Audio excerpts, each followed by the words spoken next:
ఆ గోత్ర నామములు వినిపించారు. స్వామిది అచ్యుత గోత్రం, అమ్మది సౌభాగ్య గోత్రం. అచ్యుత అంటే భగవంతుడికి దగ్గరికి చేర్చుకునే గోత్రమే అచ్యుత గోత్రం.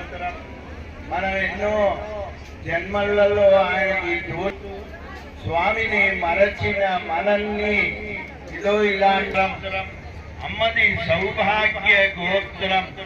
స్వామి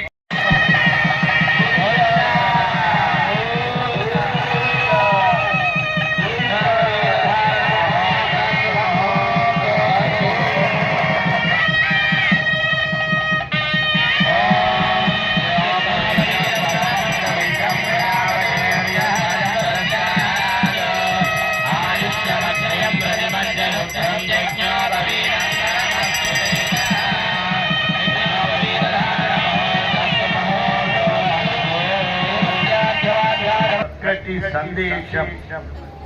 భగవంతుడికి జగత్ రక్షకుడు ఆయన.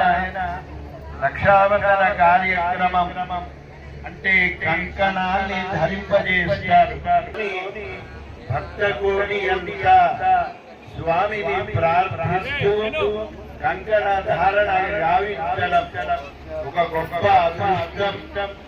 జగత్ రక్షణ పరమాత్మ యొక్క ధర్మం కనుక కళ్యాణంలో ముందుగా కంకణ ధారణ గావించి స్వామిని ప్రార్థించి